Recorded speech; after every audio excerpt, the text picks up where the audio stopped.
Welcome to the Partner Business Technical Support Team. My name's Phil and I'll be taking you through how to program up a 24-hour zone within your HomeSafe security system.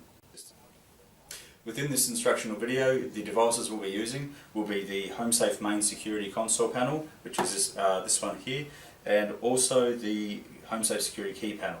What we'll also need will be a working zone with a sensor. Unfortunately, I don't have a sensor here to actually demonstrate this on. But what I do have is a switch which will indicate, or which will simulate the exact same thing. Essentially all it's going to be doing is shorting out that particular line. Now before I go through and explain how do you actually go about programming this within the actual HomeSafe, what I'd like to do is just quickly take you to the installation instructions to show you where to find some more information in relation to this. So if you go to your installation instruction, on page, I'll just have a quick look, page 20 of that installation instruction, you do have a section, and that section is called P52E, which explains the operation of a 24-hour zone. What I'll do now is I'll just give you a brief overview as to what that's actually referring to.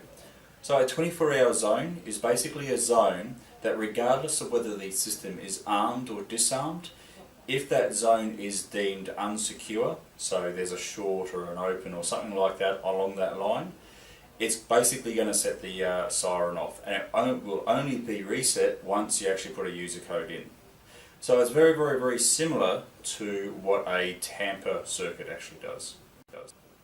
So the very first thing you need to do to program this functionality in, and this is something that typically the an installer will only do, is you need to enter in the master programming mode. So as a default, that master code, so this is the P201E allotment, which if you're programming user codes you'd be familiar with, is P, so the default is 123E, and you know you're in the programming mode because the programming indicator pops up.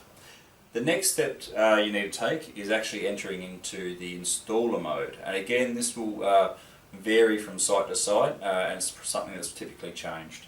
So the default installer code is P and 6 zeros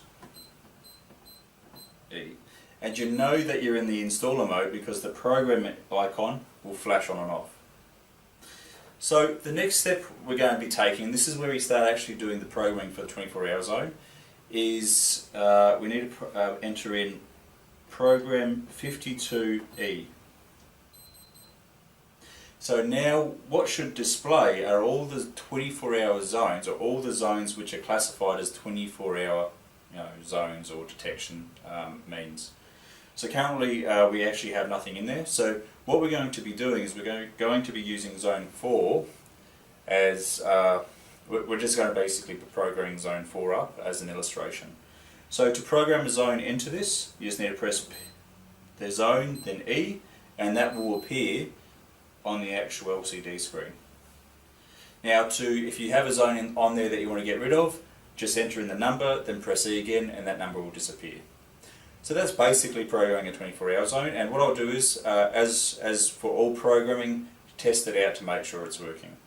So to test it, if we just go PE to exit program mode, and then what I'm going to do is, it's at this point here you go to the room where the sensor is and try to trigger it, or if it's typically going to be a read sensor or something like that, you go and break that circuit, or you're going to basically trigger that particular circuit or read switch.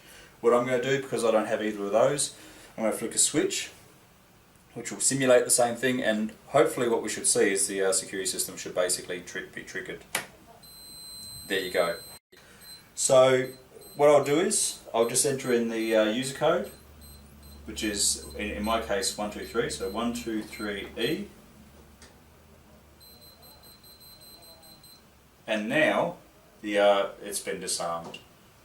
So what will happen is, before you go to arm the system, you need to basically just double check to see what fault has actually occurred. So in that case it's come up with zone 4. That's when you do a bit of investigation to see what's happened, whether somebody's been or whether somebody had tried breaking in or like. So that concludes our short video on programming 24-hour zones. For more information, just please refer to the installation instructions for this particular product. If you'd like to get in contact with the Partner Business Technical Support team, just get in contact with your local Clipsal sales rep and they'll put you through to our support team. Thank you for watching.